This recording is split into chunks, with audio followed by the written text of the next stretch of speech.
my first fight with him, he came to me. He had a partially torn Achilles, and so that was right before his Angulo fight back in Oklahoma City. And we had about 10, 12 weeks to prepare with a partially torn Achilles. And so I did a full assessment. His balance was horrible. His foot intrinsic, so like his feet were all kind of pointing in different directions. The toes were all weird. His balance was horrible, core, everything. I guarantee you by the time I'm finished, I'm gonna be one of the greatest fighters of all time. So today is a special day. We just got the Ring magazine, and guess who's on the cover? It's been a long time coming, man. I've been professional now 12 years. I've been boxing 25 years. You can see all the work I've done, and I'm very happy. I'm very grateful for everything I've done in my career. I'm very grateful for my people that have been around me. I think he is an all-time great already in here and in here. So now he just got to show it. I think he's been building the right building blocks. I think he already has one of the better resumes in boxing. And I think this is the perfect time and perfect opportunity to show people what greatness looks like and how greatness is being manufactured and how greatness is being shaped. David Benavidez and Gilberto Zurdo Ramirez showcase relentless intensity in training, driven by discipline and focus. Guided by coach Jose Benavidez Sr., David's routine builds strength, conditioning, and mental sharpness, preparing him for elite-level competition. 64 days to go. 10 more seconds. It's always you against yourself, baby. It's the morning session, the 6 a.m. session. So this morning we did our run, and I'm starting the sprints. I introduced them slowly to regular, and then we did incline sprints so we can get a lot more lactic acid. But it's an incline, so it's not going as fast, but still fast enough. Like see that second wind? Remember I told you? It's there. I got it up, but we got to continue that. You brought the pressure, I got to continue it. So it's important to have that wavelength and have that program set for that. And then we got to go to boxing gym after. I'm going to give him a break, 3-4 hours, and then sleep, get some food in you, rest, a lot of water. Fascia system needs hydration. So I got to make sure he keeps drinking. Drink that water.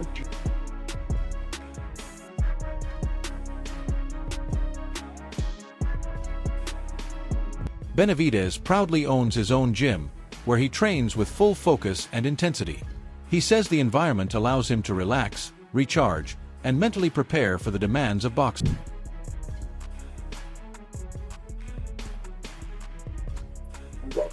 I know there's a lot of things that we could accomplish, and there's a lot of things that we could give back, not only to our people, but to our community, you know what I mean? We got a lot of fighters here. One of our friends painted this. He goes to the first Benavidez boxing gym, the one in Burien. He paints them all himself, so he's a talented brother. So but yeah, this is my dad's design, you know what I mean? This is actually my first time, starting training camp here in this gym. I hear a lot of love there, man. Yeah, I know, yeah. So this is like blood. This is more than just boxing. It kind of puts me into that place of relaxation. So for when I come here to the gym, all my thoughts are in line, and I know exactly what I need to work on.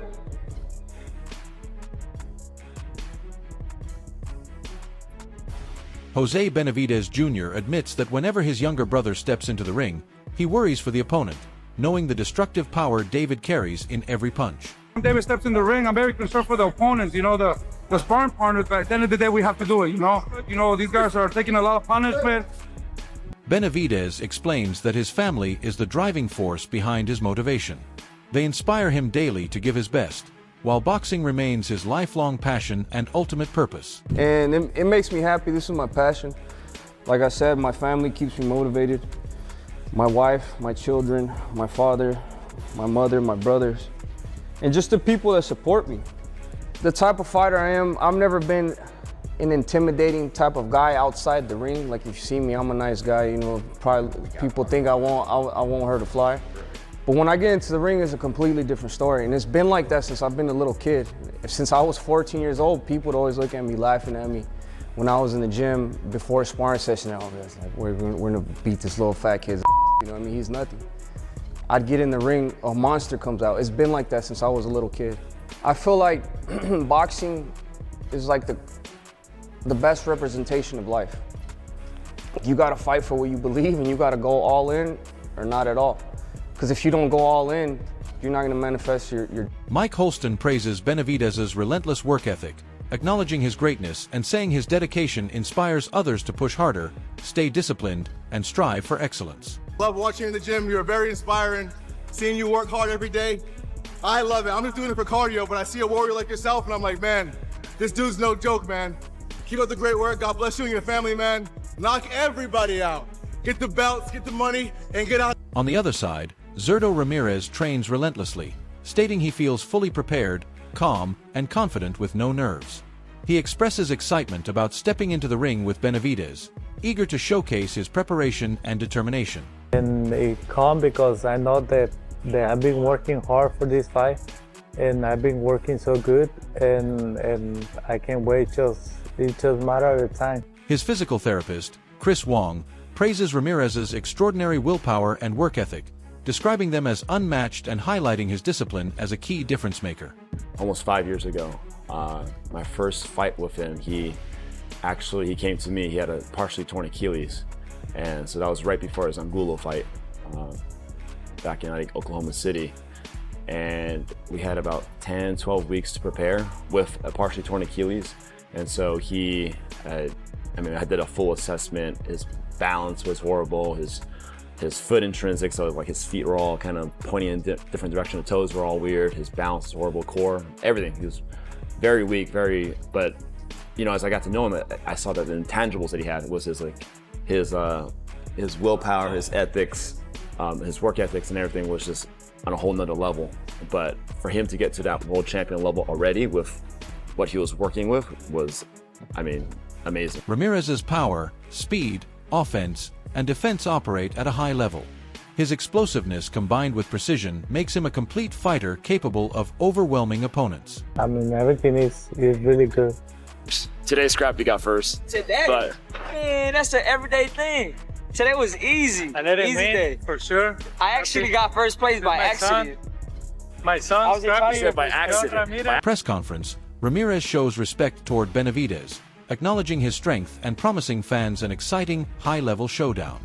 And I'm so glad to be here to make a huge fight for this May 2nd. And I want to say, don't miss the fight. And Benavidez, his team, he helped me a lot for my first fight, world title fight. And I know him, we know each other, but I think it will be an exciting, super exciting fight. Pero Zurdo Ramirez. When both fighters come face to face, their eyes lock with intensity. There's no fear, only mutual respect, as both recognize each other's discipline, dedication, and strength, promising an unforgettable clash. We'll see the WBA, WBO Cruiserweight World Champion Zurdo Ramirez against El Monstro David Benavidez, moving up to the Cruiserweight division. A fight that's been brewing for years. They've known each other for...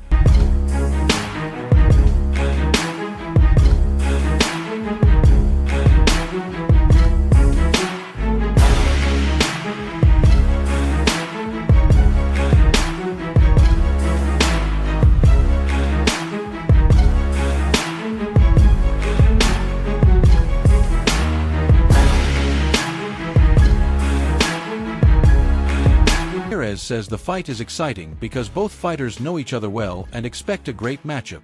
He wasn't surprised the fight was made, explaining that discussions began quickly after Benavidez's last fight and everything came together smoothly. And 12 rounds, exciting, and we know each other and we know that it'll be a really good fight. How surprised were you that this fight got made? Like, did it catch you by surprise? No, because he wanted, I wanted, my team wanted, we were working on it to make it happen, and I'm happy and glad to happen right now. When did you guys start working on it? Because to me and other fans, it came as a surprise. Like, we weren't expecting it. Yeah, before he get the fight, I think we was working on it in this fight. And then it happened, and then he just said that it happened during his fight. Yeah, he last fought against Yard, I believe, in November. Mm-hmm. Yeah. So did discussions start like in October to make the fight happen? Yeah. It was like pretty quick, the discussion and the fight. the deal and everything. Gilberto Zurdo Ramirez also revealed that Oscar de la Hoya was confident the fight would happen, and he's happy to be working with Golden Boy Promotions. The fight is set for May 2nd in Las Vegas at the T-Mobile Arena, with both titles on the line. Ramirez praised David Benavidez's last performance, calling him a strong, aggressive fighter who throws in volume and applies constant pressure. Having sparred with him before, Zurdo expects a thrilling war filled with knockouts and non-stop action, saying both men are war. What do you remember most of sparring against David? It was pretty good, but honestly, as a fighter, I don't remember. Like, I remember that I did many times sparring, but not like being in the ring, like how he moved and everything. No. Mm-hmm. Do you think he's evolved? He's gotten better from what you remember? Yeah, he got a lot better. Yeah. Yeah. In what areas do you feel? Because he throw more punches. He's constantly like pushing to the guys, and I mean I just can say like don't miss the fight. Be a great fight. So you're expecting like toe to toe, like yeah, I expecting a war.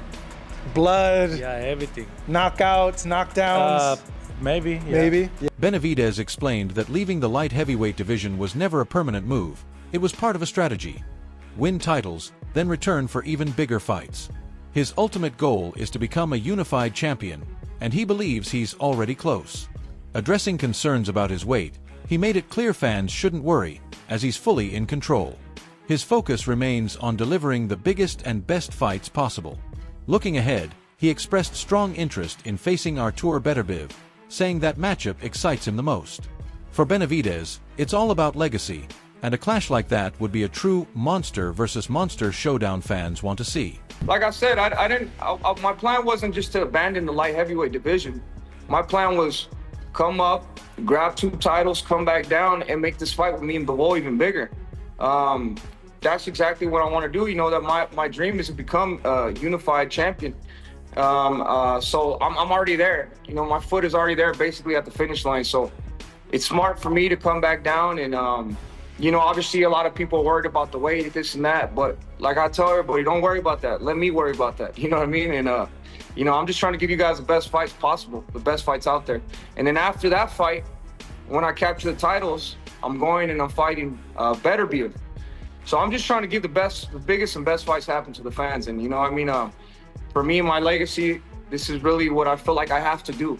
Nobody tells me I have to come back down. Nobody else tells me I have to go and fight Zurdo Ramirez. Nobody tells me I have to fight Beterbiev. But I want to do it for myself because I know the fans boxing. Jai Opataya said he wants the best man to win and hopes the event lives up to its potential, as both fighters are highly skilled and respected. He believes it's an exciting matchup and a great moment for boxing when elite athletes face off. Opataya added that he's closely watching the outcome, as he plans to target the winner next. He made it clear he's ready for any challenge and sees this fight as a key turning point for the division.